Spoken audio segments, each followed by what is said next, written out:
A'udzu billahi minasyaitonir rajim. Bismillahirrahmanirrahim. Assalamualaikum warahmatullahi wabarakatuh. Bersama lagi dalam Yunar Channel bagi membincangkan cadangan jawapan untuk tajuk Kerajaan Umayyah, bahagian penilaian, bidang sirah dan tamadun Islam, teks Pendidikan Islam tingkatan 4, surat 170. Secara keseluruhannya untuk tajuk ini ada 5 soalan. Pertama, sejarah Kerajaan Umayyah. 2, sumbangan yang diberikan oleh Khalifah Muawiyah bin Abi Sufyan, Abdul Malik bin Marwan, Al-Walid dan juga Umar bin Abdul Aziz.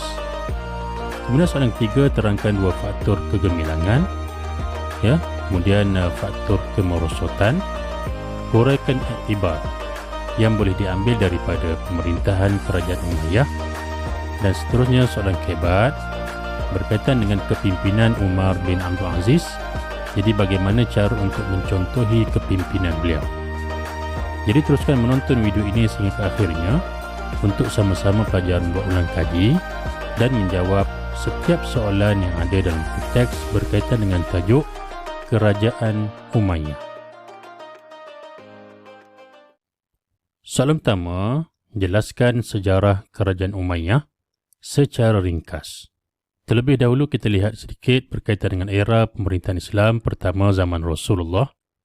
Yang kedua, zaman Khulafa' Rashidin. Ketiga, zaman Umayyah. Tajuk ini. Kemudian keempat, zaman Abbasiyah. Dan kelima, zaman Utsmaniyah. Jadi sekalian pelajar, kita berada di zaman Umayyah. Untuk tajuk ini, asal penubuhan bersempena nama Umayyah bin Abdul Syam bin Abdul Manaf, bersempena dengan nama Umayyah. Tempoh memerintah selama tahun 41 Hijrah sehingga 132 Hijrah. Dan yang ketiga, keluasan kerajaan meliputi sebagian besar benua Afrika, Asia dan Eropah. Dan yang keempat, bilangan khalifah seramai 14 orang khalifah. Selesai soalan pertama. Seterusnya soalan kedua, jelaskan 2 sumbangan yang diberikan oleh khalifah berikut. Yang pertama, Muawiyah bin Abi Sufyan. Beliau menjadikan Damsyik sebagai pusat pemerintahan Islam yang terkenal. Ini sumbangan Muawiyah bin Abi Sufyan yang pertama. Yang kedua, memperkasakan armada laut. Khalifah yang kedua, Abdul Malik bin Marwan, menetapkan bahasa Arab sebagai bahasa rasmi dalam urusan pentadbiran negara. Seterusnya, Abdul Malik bin Marwan juga menaik taraf perkhidmatan pos. Selesai Muawiyah dan Abdul Malik. Seterusnya, Al-Walid bin Abdul Malik memperbaiki dan mencantikkan sedemina Masjid Nabawi. Seterusnya, menggalakkan pembinaan bangunan baharu bercirikan seni bina Islam. Umar bin Abdul Aziz membina rumah transit untuk para pedagang. Rumah transit kemudian menaik taraf infrastruktur untuk kemudahan rakyat. Selesai sumbangan 2 sumbangan yang diberikan oleh keempat-empat orang khalifah yang terkenal ini pada zaman Kerajaan Umayyah. Soalan ketiga, terangkan peluang diisi dan huraian. 2, faktor kegemilangan dan kemerosotan Kerajaan Umayyah. Kerajaan Umayyah menghadapi zaman kegemilangan dan zaman kemerosotan yang melibatkan kejatuhan Kerajaan Umayyah. Faktor kegemilangan, pasukan angkatan tentera yang berdisiplin dan bersemangat jihad. Isi, dalam mempertahankan agama dan negara. Huraian. Yang kedua, hubungan erat antara pemimpin dan rakyat. Isi, mewujudkan suasana perpaduan dan harmoni dalam masyarakat. Huraian. Selesai faktor kegemilangan. Seterusnya, faktor kemerosotan sikap ta'assub antara kabilah. Arab yang mencetuskan gerakan menumbangkan kerajaan.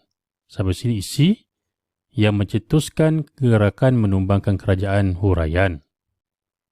Yang kedua, keruntuhan moral dalam kalangan khalifah. Isi kerana cenderung kepada hiburan. Huraian. Selesai soalan yang ketiga. Seterusnya soalan keempat, huraikan perlu ada isi dan huraian. Iktibar perlu ada pendahuluan sebelum isi. Kita hendaklah. Yang boleh diambil daripada pemerintahan kerajaan Umayyah. Pertama, kita hendaklah mencontohi sifat-sifat mulia yang ada pada khalifah Islam. Isi, kita hendaklah pendahuluan seperti zuhud, tegas, berilmu dan bijaksana. Jika sampai seperti zuhud ni pun kita dah terimalah. Dah ada huraian. Yang kedua, kita hendaklah memiliki semangat jihad yang tinggi. Isi, untuk mempertahankan kedaulatan negara. Huraian. Selesai soalan keempat. Seterusnya soalan kelima, itu soalan kebat. Perlu ada isi, huraian lengkap dan kesimpulan. Stimulus kepimpinan Umar bin Abdul Aziz telah berjaya mencapai kecemerlangan yang membanggakan umat Islam sehingga ke hari ini. Huraikan cara anda sebagai seorang pelajar mencontohi kepimpinan tokoh di atas.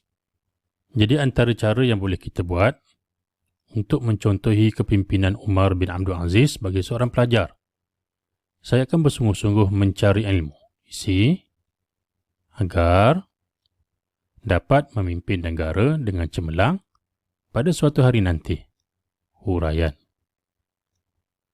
Kesannya, pemimpin yang berwibawa akan lahir hasil daripada kesungguhan menuntut ilmu.